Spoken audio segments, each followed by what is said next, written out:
হাসির রাজা, জ্ঞানের রাজা, রসিক রাজা। কি আজকে এত বেলা হতে চললো, কিন্তু সবাই এখনো পর্যন্ত এলো না। এই সব হলো কুঁড়েমির লক্ষণ মহারাজ। আপনি একদিন যারা যারা দেরি করছে তাদের চাপকে দেবেন, তাহলেই সব সিধে হয়ে যাবে। আর বলবেন না মহারাজ, আজকে গিন্নি কাঁচা লঙ্কা দিয়ে কুচো চিংড়ির ঝালটা যা বানিয়েছিল না, খেতে খেতে দেরি হয়ে গেল। গোলগাপ্পি দেওয়ার আর জায়গা পাও না না? বিশ্বাস করুন, সত্যি খুব ভালো রান্না করেছিল গিন্নি, তাই আবার আরেক হাঁড়ি ভাত চড়াতে বললাম। আর সেটা খেয়ে আসতেই তো দেরি হয়ে গেল। আরো এক হাঁড়ি? মহারাজ কিছু মনে করবেন না, এই পাঠশালা বন্ধ করে সব গুছিয়ে তারপরে এলাম। সুপ্রভাত মহারাজ। সুপ্রভাত মহারাজ। প্রভাত আজকে আর শুনেই, তোমরা সবাই এত কুঁড়ে হয়ে গেছো যে কি বলবো। মহারাজ, এই কুঁড়েমির আসল কারণ হচ্ছে চর্বি। কথায় আছে, যত বেশি চর্বি তত তাড়াতাড়ি মরবি। আপনি কি বলতে চাইছেন মন্ত্রী মশাই, যে আমি তাড়াতাড়ি মরে যাব আর আপনি মজা দেখবেন? ঠাকুর ঘরে কে, আমি তো কলা খাইনি ব্যাপার হয়ে গেল। গোপালের একদম মোক্ষম জায়গায় আঘাত লেগেছে, যাকে বলে ওই আঁতে ঘা। তুমি বেশি কথা বলো না বৈদ্য, ছুঁচ করে চালুনির বিচার। হ্যাঁ, বৈদ্য তো দেরি করেই এসেছে। আমার মনে হয় প্রত্যেককে এমন ভাবে প্রশিক্ষণ দেওয়া দরকার যাতে তারা একটু চনমনে হয়ে ওঠে। হ্যাঁ মহারাজ, তাহলে আগামীকাল থেকেই শুরু হোক ব্যায়াম আর অস্ত্র শিক্ষা। হ্যাঁ, কুঁড়ে থাকলে রাজ্যের কোনো বিপদ আপদেই সভাসদেরা কাজে আসবে না। ঠিক বলেছেন মহারাজ। তাহলে আর দেরি কেন, চলো সবাই এখনই আমরা মাঠে যাই। এই তো মহারাজ ভরপেট খেয়ে এলাম, এখনই মাঠে? ও সব অজুহাত দিয়ে লাভ নেই, চলো চলো চলো।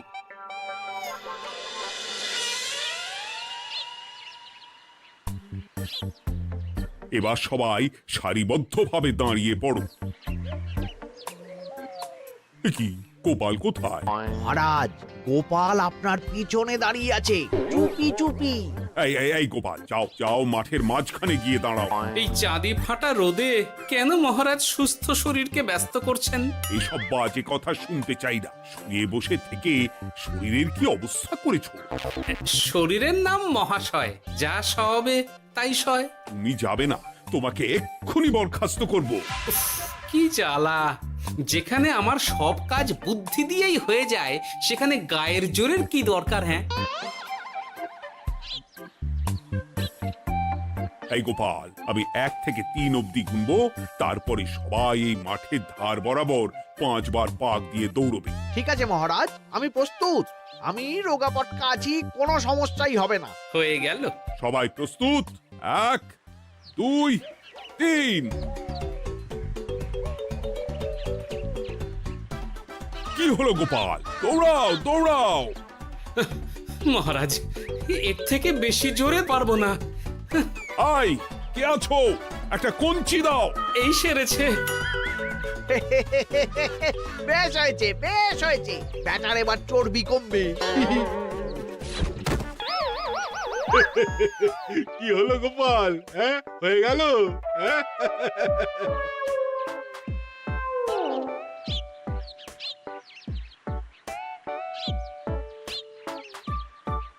এই উল্টে উঠি, আমাদের দাদু উল্টে গেছে। হ্যাঁ, তাই তো দেখছি। চল চল গিয়ে দেখি। উফ, চেহারার কি অবস্থা বানিয়েছো গোপাল? হ্যাঁ, এতটুকু দৌড়তে গেলেই চিটপটাং। তাড়িয়ে দিন মহারাজ, এরকম বেঢপ চেহারা সভাসদকে আমাদের দরকার নেই। না না, তা বললে হবে নাকি গোপাল? তুমি এক্ষুনি বাড়ি চলে যাও, কালকে আবার মাঠেই দেখা হবে। এই দাদু, বাড়ি চলো। ওরে বাবারে!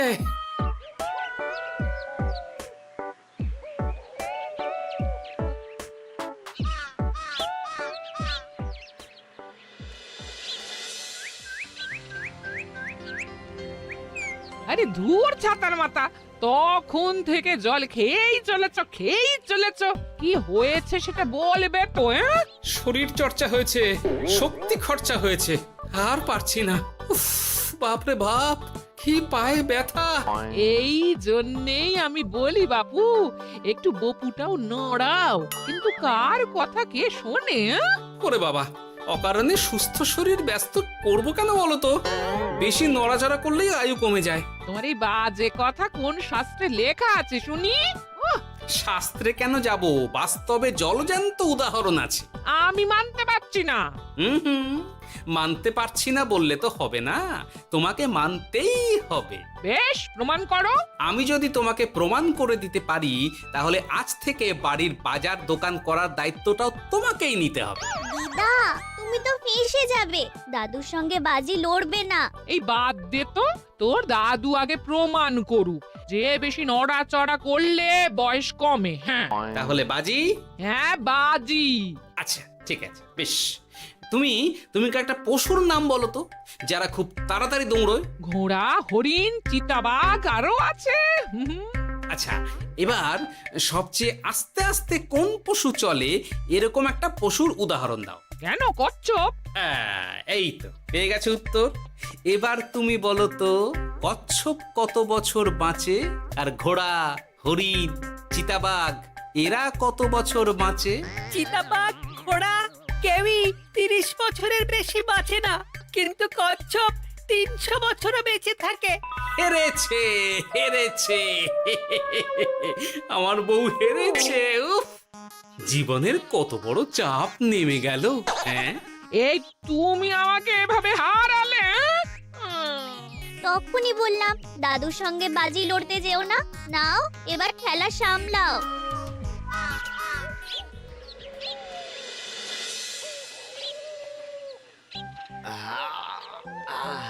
আরো ভালো করে মালিশ কর। আজকে ছোটাছুটি করে পা দুটো বেশ ব্যথা ব্যথা করছে। কালকে তো আবার অন্য পরীক্ষা। আরে আমার হালকা চেহারা আছে, সব সামলে নেব।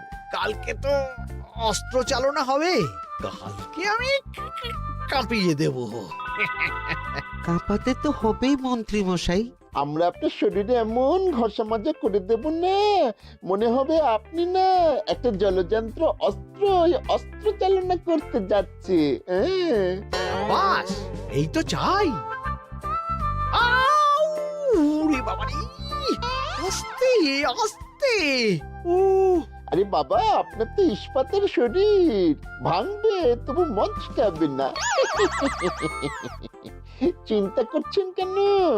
ভয় পাবেন না, ভয়কে জয় করতে হবে। আরে আরে আরে, তোরা আমার কথাটার সাথে করছিসটা কি? মানুষটা মরে যাবে তো। চিন্তা করো না গিন্নি। বাবা, ওরা বলেছে আমার ইস্পাতের শরীর, ভাঙবে তবু মচকাবে না। একবার এই বুড়ো বয়সে হাত পা ভাঙলে কি সামলাবে শুনি? মন্ত্রী মশাই, আমাদের বকশিসটা দিয়ে দিন, আমরা কেটে পড়ি। বাবারে বাবা, দিচ্ছি। এনে এত খাটানোর পরে এতেই এখন খুশি থাক। হ্যাঁ,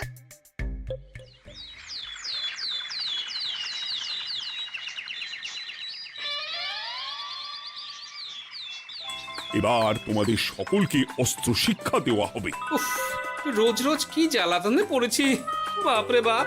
বাবা মা কাউকে ডাকার দরকার নেই, ভালো না লাগলে রাজসভা চাকরি ছেড়ে চলে যাও। মহারাজ, এটা তো উচিত নয়। যে যেটাই পারদর্শী তাকে সেটাই করতে দিন না। একটা বাঁদরকে যদি আপনি বলেন শিকার করে মাংস খেয়ে দেখা, সে কি পারবে মহারাজ? মহারাজ, গোপাল একটু বেশি কথা বলছে, ওকে আপনি বের করে দিন। আমি তোমার কথায় গলবো না গোপাল, তোমাদের সবাইকে এখন অস্ত্র শিক্ষা শিখতেই হবে। কর্তার ইচ্ছায় কর্ম, এখন তো আমার আর কিছুই বলার নেই। তাহলে আর দেরি কেন, তোমরা সবাই একটা করে ঢাল আর একটা করে তলোয়ার তুলে নাও। সেনাপতি, বলুন মহারাজ। তুমি সকলকে অস্ত্র শিক্ষা দেবে, তলোয়ার চালানো শেখাবে। এক এক করে প্রত্যেকে তোমার কাছে যাবে আর এক এক করে তুমি সবাইকে তলোয়ার চালানো শেখাবে। আচ্ছা মহারাজ, তাহলে ওই সবার প্রথমে চলে আসুন মন্ত্রী মশাই। হ্যাঁ, আমি প্রস্তুত। আমার শরীর ইস্পাতের মতো, ভাঙবো তবু মচকাবো না।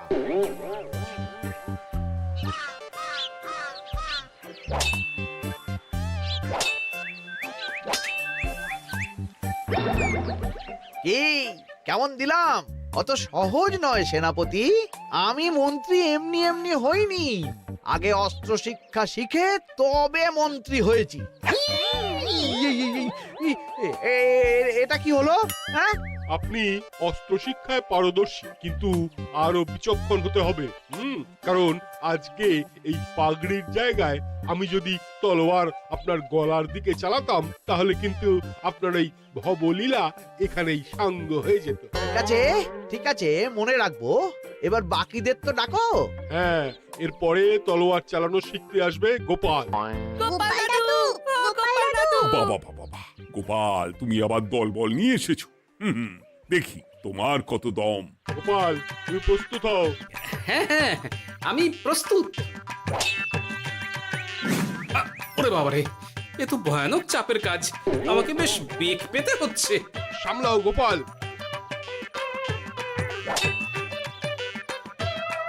না, আমাকে অন্য রাস্তা দেখতে হবে। সেনাপতি, মহারাজের দিব্যি, তুমি আমার দিকে তলোয়ার ঢাল বাড়াবে না।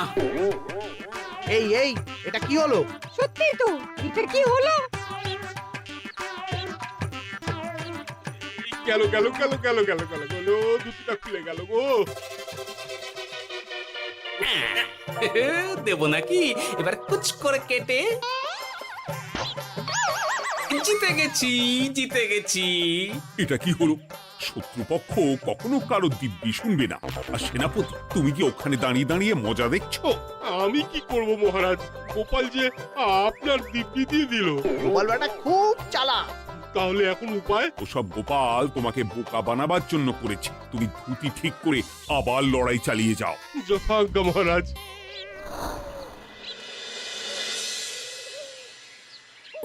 কিরে ন্যাপলা, তোদের দিদা আমার জন্য কি রান্না করে পাঠিয়েছে রে? এই তো ভাত, আলু সেদ্ধ, এই পুঁই শাকের ঝোল আর রুই মাছের ঝাল। আর তোদের যে তোষক, বিছানার চাদর আনতে বলেছিলাম, এনেছিস তো? ওই তো দাদু, কুটির কুড়িতে আর বাকিরা সবাই ধরাধরি করে নিয়ে আসছে। ব্যাস, তাহলে তার কোনো চিন্তা নেই। খেয়ে একটা জব্বর ঘুম দেব, কারণ এখানে যা রঙ্গ দেখছি তাতে বিকেল হয়ে যাবে। তলোয়ার শিক্ষা আজকের মতন এইটুকুই থাক। এবার শুরু হবে বল্লম শিক্ষা। সবাই আবার আগের মতন সারিবদ্ধভাবে দাঁড়িয়ে পড়ো। আহ, তোদের দিদা পুঁই শাকটা কিন্তু বেশ জব্বর বানিয়েছে। তোদের দিদার হাতের রান্নার কোনো তুলনাই নেই। আহা, কি স্বাদ! এ কি, গোপাল আবার কোথায় গেল? এই তো মহারাজ, আমি এখানে ওই পুঁইয়ের ঝোল আর রুইয়ের ছাল দিয়ে ভাত খাচ্ছি। এসব কি মাঠের মধ্যে খাওয়া? আরে শরীরটাকে তো রাখতে হবে। তাড়াতাড়ি খেয়ে এইদিকে এসো। আসছি আসছি আসছি। এবার আমি তোমাদের দেখাবো কিভাবে বল্লম নিয়ে তেড়ে যেতে হয়। দেখান মহারাজ।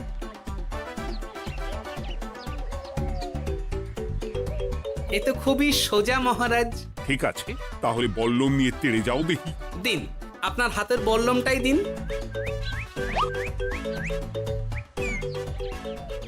আরে আরে, গোপাল তো মাঠ থেকেই চলে গেল। আমি ডেকে আনছি মহারাজ। আরে আরে, ও গোপাল, গোপাল, মহারাজ ডাকছেন। থামো থামো। মহারাজ বলেছেন বল্লম নিয়ে তেড়ে যেতে, তেড়ে গিয়ে আবার ফিরে আসতে তো উনি বলেননি। আরে, এ তো মহা মুশকিল। উনি এক্ষুনি তোমাকে মাঠে ফিরতে বললেন। সেটা আপনাকে বলতে পারে সেনাপতি, আমাকে তো বলেনি। আমি চললাম।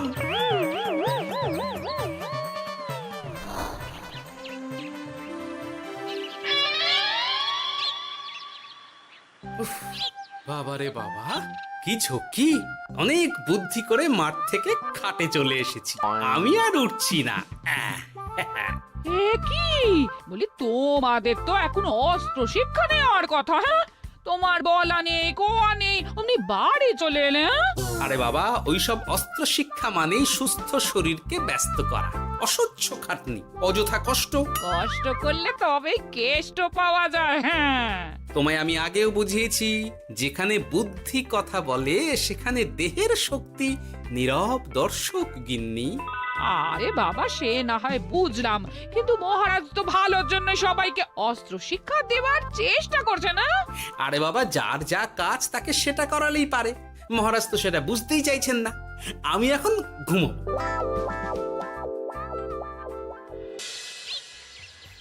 দরজা খোলো গোপাল, দরজা খোলো। গোপাল, গোপাল দরজা খোলো বলছি। ব্যাস হয়ে গেল।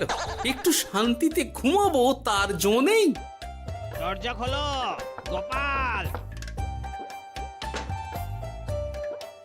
বলুন মহারাজ। তুমি কি পেয়েছোটা কি গোপাল?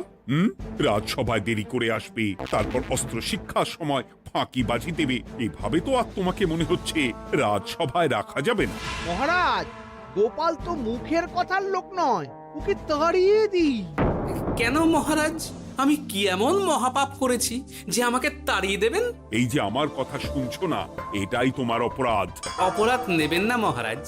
পণ্ডিতের দায়িত্ব পুজো করা, সভাকবির দায়িত্ব কবিতা বলা, সাহিত্য চর্চা করা, আর আমার দায়িত্ব হাসি মজা করে আপনার মন ভালো রাখা। কিন্তু আপনি আমাকে জোর করে যুদ্ধের ময়দানে ঠেলে দিতে চাইছেন।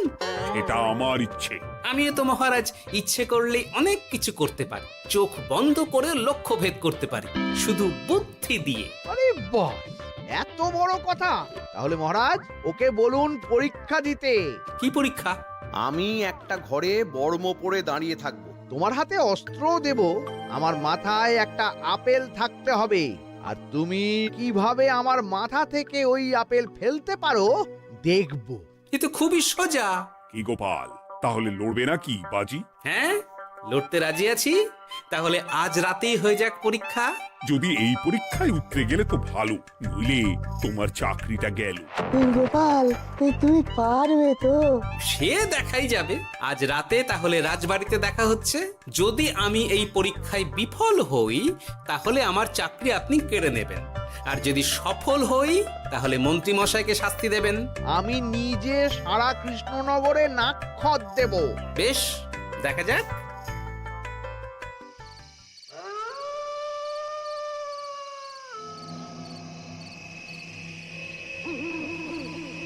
কি মন্ত্রীমশাই, ব্যবস্থা সব ঠিকঠাক হয়েছে তো? হ্যাঁ, এবার শুধু গোপালের পরীক্ষার পালা।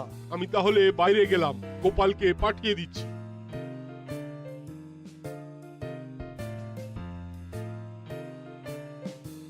এবার যাও গোপাল, ঘরের ভিতরে যাও, দেখি তুমি কি করে মন্ত্রীর মাথা থেকে আপেল ফেলতে পারো।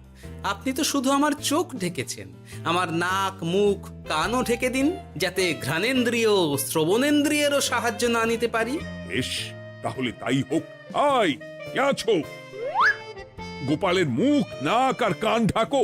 যথা আজ্ঞা মহারাজ। একটু একটু মোটা কাপড় দিয়ে নাক মুখ ঢাকো, হ্যাঁ, যাতে সেভাবে আপেলের গন্ধ না পাই।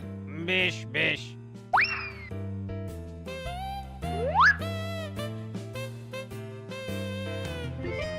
যাও গোপাল। গোপাল, এবার তোমার চাকরি গেল। এবার তুমি কি করবে? কি করবে? দৌড় ঝাঁপে ফাঁকিবাজি? হ্যাঁ?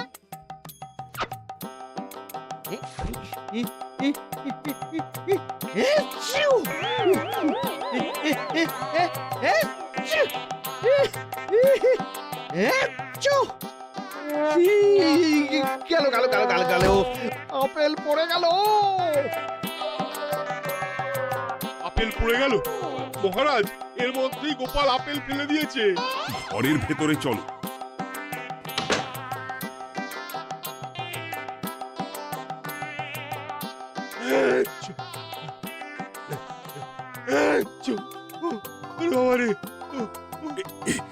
কি ওরে বাবারে বাবা, কি ঝাঁজ! ওরে বাবারে বাবা। কি মহারাজ, দেখলেন তো গোপালের চমক? অস্ত্র ছাড়াই আপেল ফেলে দিলাম।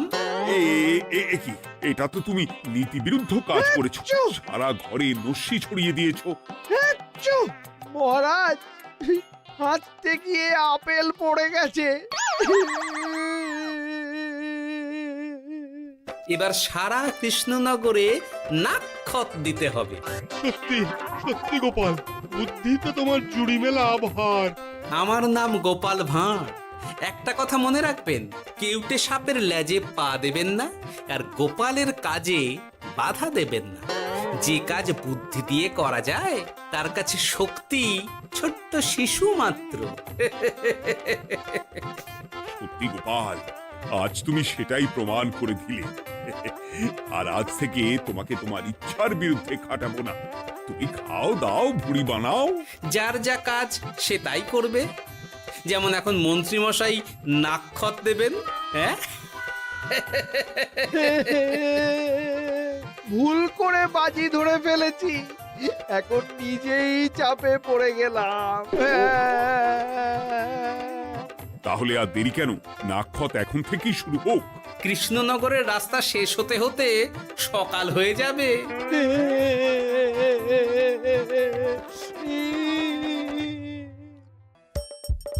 হাসির রাজা, জ্ঞানের রাজা, রসিক রাজা।